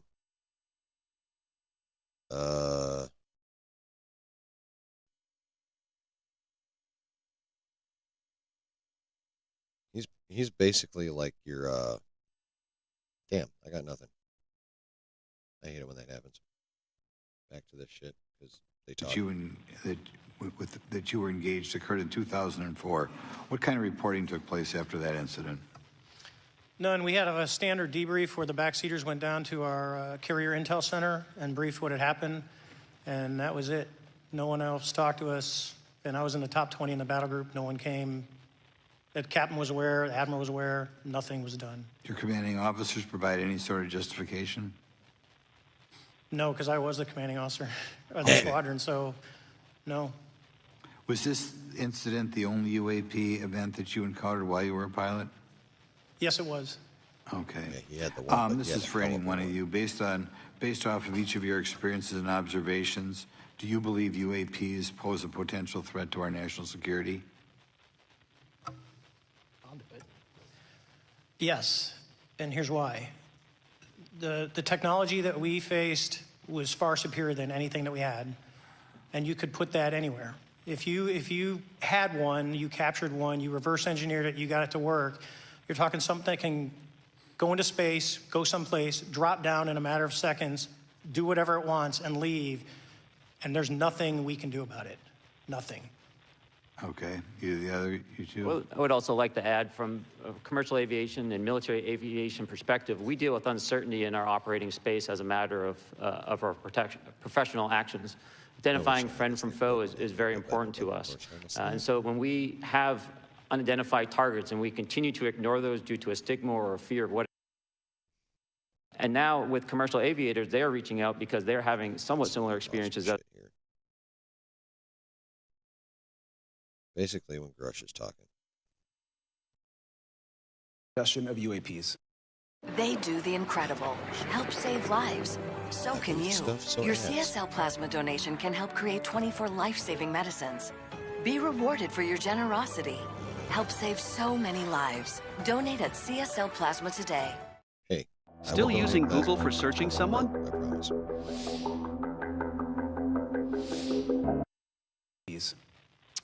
Absolutely, based on interviewing over 40 witnesses over 4 years. And where? I know the exact locations and Here we go. Now we're getting into some stuff. Develop something that allows you a central point to collect the data in order to investigate. Mr. Graves? I would concur with everything Mr. Fravor said. I'll continue to say that the commercial pilots that have reached out to me through Americans for Safe Aerospace are doing so because they don't feel there's another way for them to report this safety issue. And I think one of the clear outcomes of this hearing already is that there has to be a safe and transparent reporting process for pilots, both on the commercial side and the military side, to be able to report UAPs in a way that's also transparent, but also understands the scope of our national security interests and what may be classified or not. But I think there has to be some sort of system, and so that's something that I hope can be an outcome that this committee can work on. Is there anything else for the two of you briefly beyond this reporting system that you think that we can do as the government to encourage and facilitate more civilian reporting? I think we're doing it right now. Okay, great. I think this hearing is going to show the American people that their government takes this topic seriously. And how about civilians that may not be pilots? What kind of process could be in place for civilians who are not pilots, who may have UAP encounters? Do either of you have any suggestions that could facilitate that? My recommendations would be to make that a sensor-centric operation in order to make it as objective as possible. Okay. Sir, Mr. Fravor? No, I agree with Mr. Graves on that. Okay. Just briefly, I also just want to note, particularly for the two pilots, and I have a question for Mr. Grush.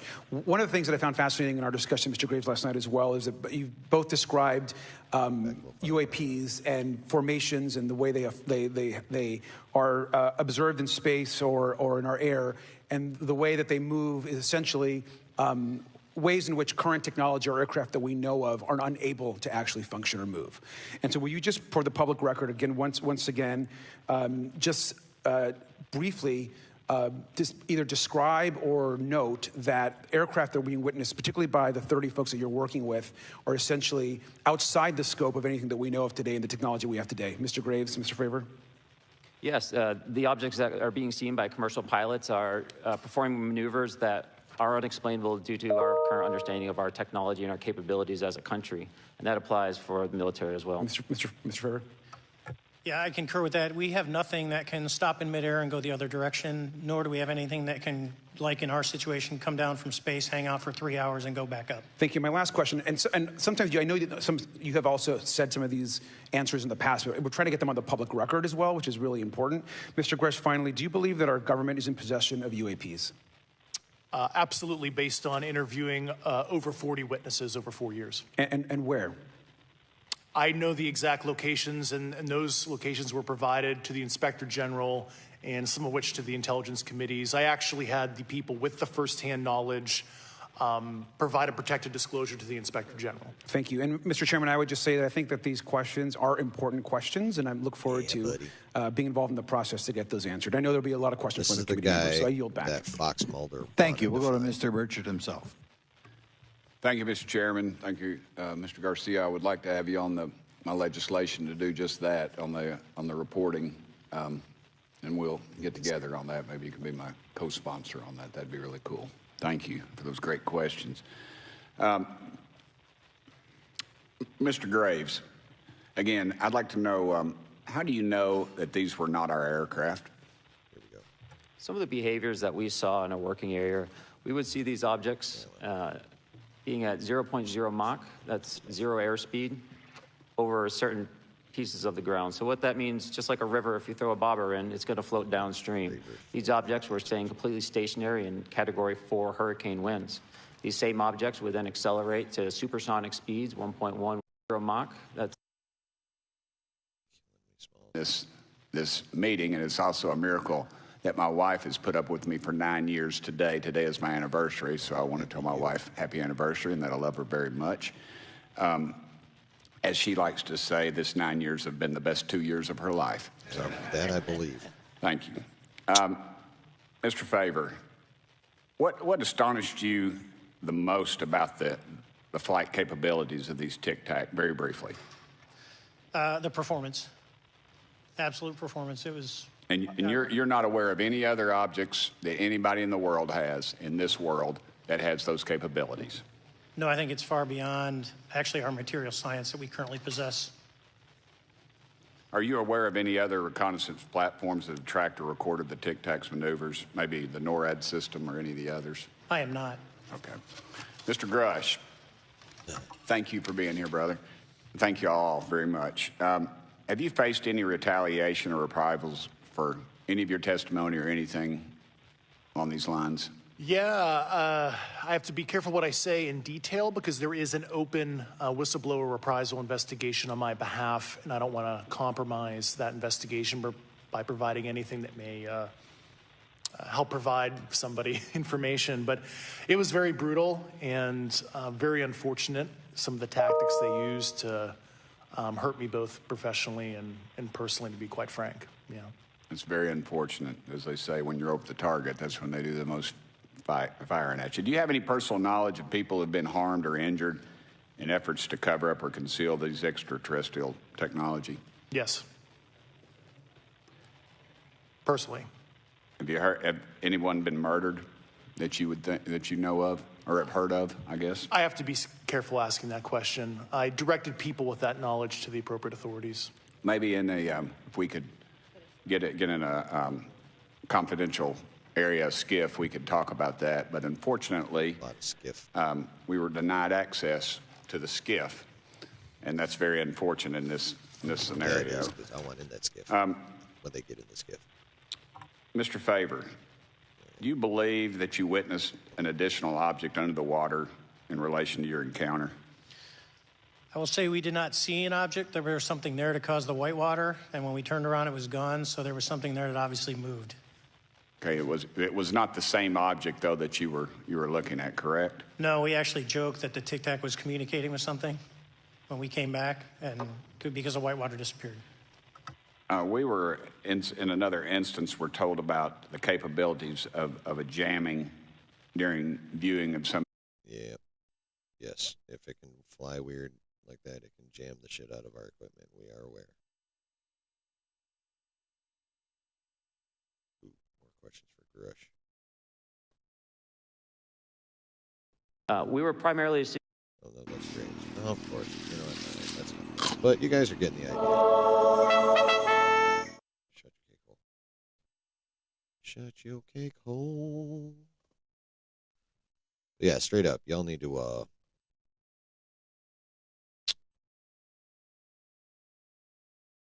when aliens fly by Earth, they can look at their kids and say, you can hold it all. You can hold it till the next planet, right? Yeah.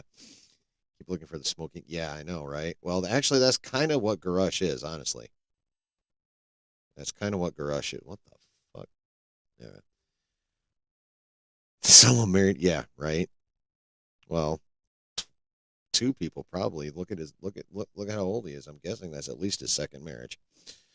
Probably one of them aliens from Secret Invasion. Oh yes, Skrulls. That, my liege, is how we know the Earth is banana shaped. One person got a nasty cut on a Ronald Drop box. Yeah, that's what it was.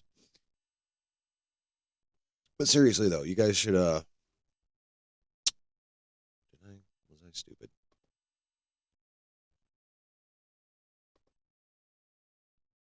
Oh yeah, there's the button I want right there. Copy.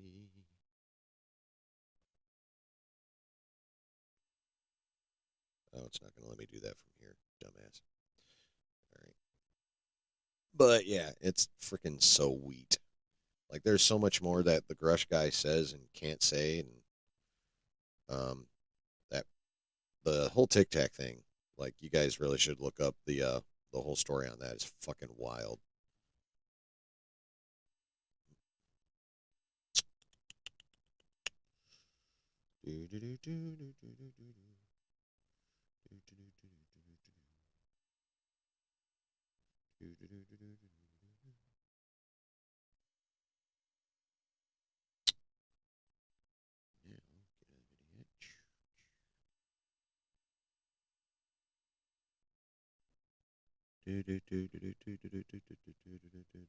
Boom.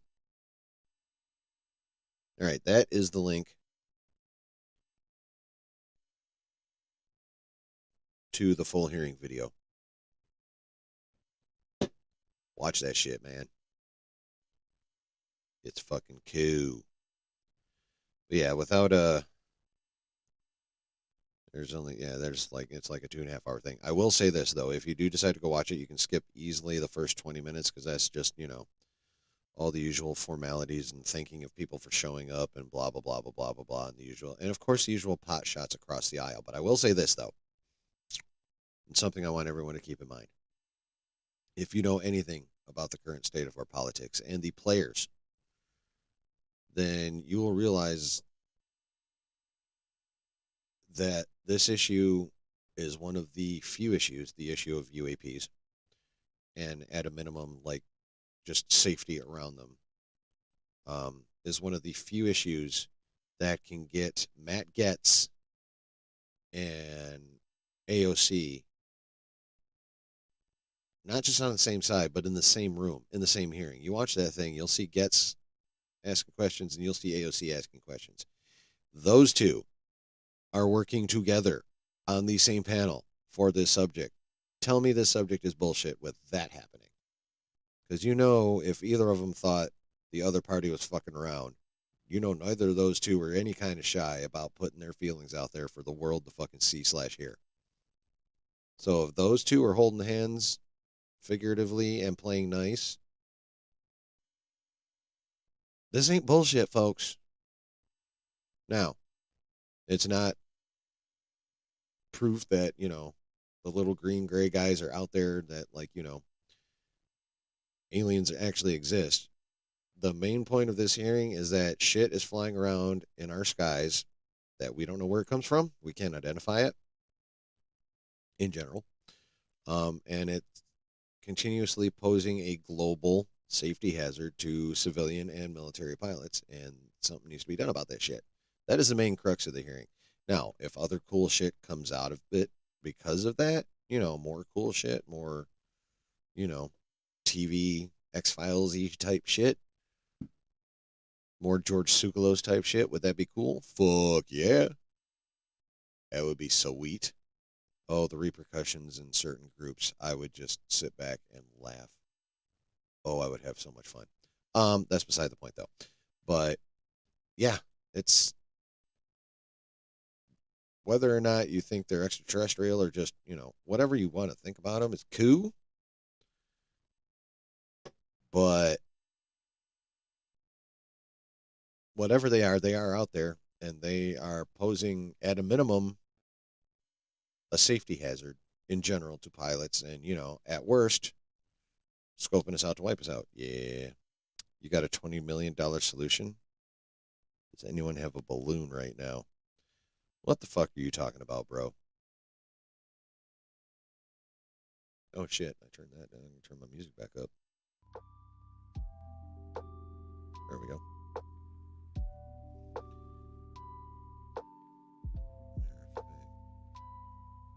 Just for any accidents, we'll mute that motherfucker. Yeah.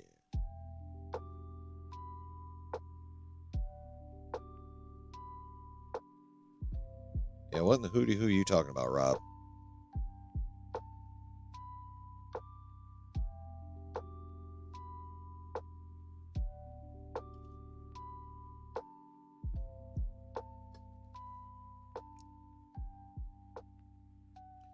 All right. Well, that's all I got. Any of you guys got anything? Shooting a balloon out of the sky with a missile. Oh, yeah. Yes, that was, yeah. That probably even cost more than $20 million. That's probably just for the missile. Then there's the fuel and paying the pilot and all that shit. But yeah, you guys got anything? Otherwise, I'm going to call it a night. Got to celebrate, like, potentially really cool news about casting. Talked about some aliens and shit. Got caught up in a couple other little stories here and there. I'm pretty good with I'm pretty good with it. Y'all good with it? Y'all got anything else? And when I say, oh, wow, that's aggressive.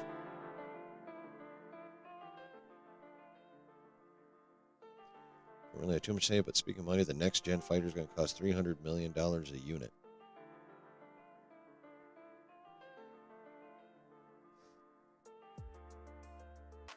How about they just give me like 1% of that? I'd be good with 1% of that. $3 million could set, but it wouldn't set me up for like life or generations. Well, it could, but I could definitely take care of all my financial problems and my dad's and my sisters and my kids and my grandkids and my wife and her parents, a couple other friends and shit. Yeah, it'd be dope. Just 1% of one of those planes. That's all I need. Just one little percent. Hell, 0.5%. I'll take 1.5 mil. I ain't greedy. No, you're right, Brooke. It could. It could, because I'm not that far in debt. So, yes, wise investment. You could set up a generation or two off 3 mil if you do it right. That is true. Is there anything anybody wants to know about anything? Even me. I don't really care right now. Make some bad decisions tonight, tomorrow. Not too bad, though. Right, yes. Well, most of my bad decisions involve, should I smoke more? Pretty much it. So, anyone got anything they want to know about that you may, for some unknown reason, want my opinion on? If not, make sure you go and hit that like button. And if you are not already a subscriber, please subscribe. And go ahead and hit that notification bell to where it appears to be full. That way you know anytime I drop some more stuff here in the basement.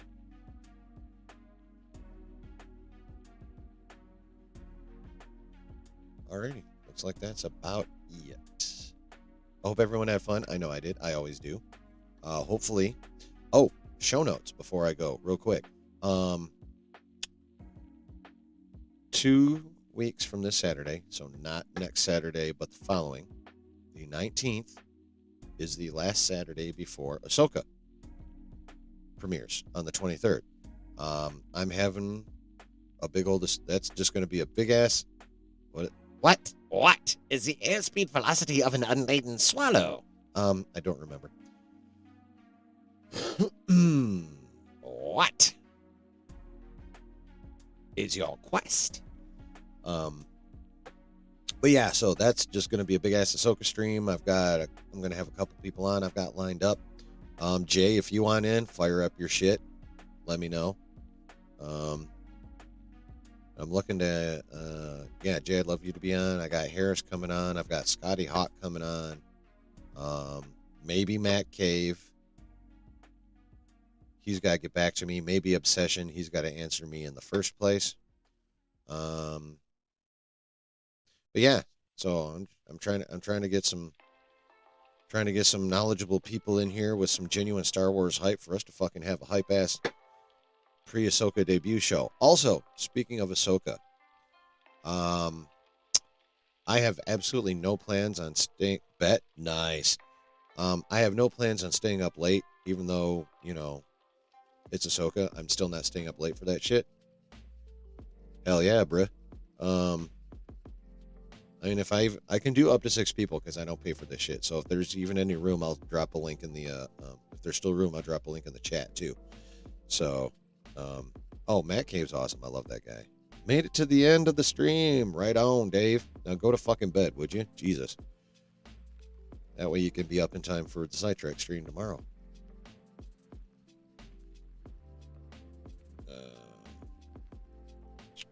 Well, see, I'm getting to that point, though, Brooke. See, bear with me. So, I have no plans on staying up late. But, if y'all are down, we can have our own little watch party Wednesday evening at, I don't know, maybe 7, maybe 8 instead of 9, or maybe even 9, the usual time, just on a Wednesday. And we can watch the premiere of Ahsoka together. If y'all are down. How's that sound? What y'all think? Do you guys want to watch the first hour and a half of Mommy together?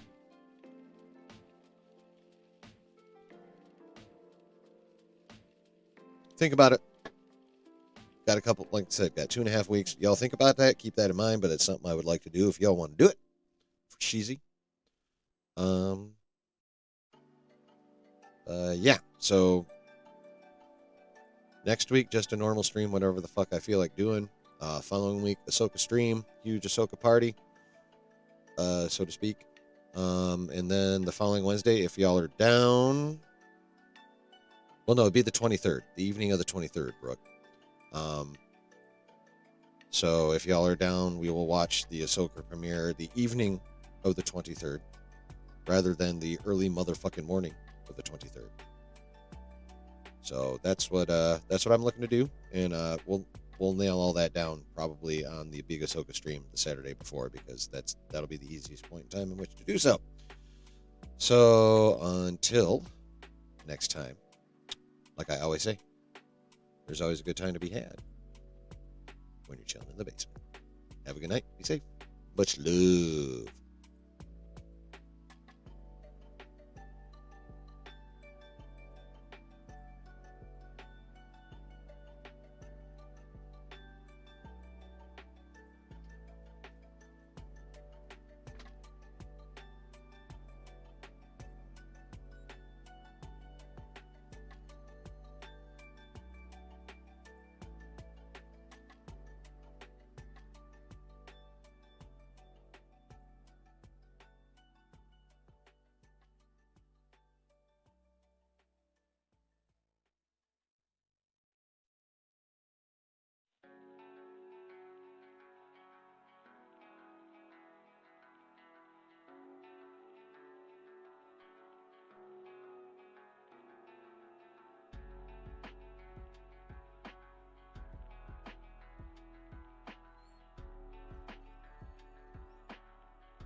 Yeah, 2.5 weeks, man. What's today? 5th. So technically 18 days. And then mommy's home.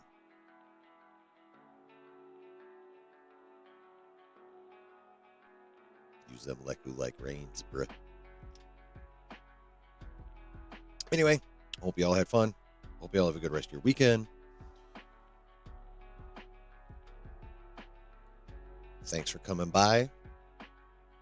Again, make sure you do all the liking and subscribing and notification buttoning on your way out to here if you have not to this point. And we'll see y'all soon. I might even make a fucking video this week. You never know. I really need to feed the algorithm. Anyway, be safe. Much love.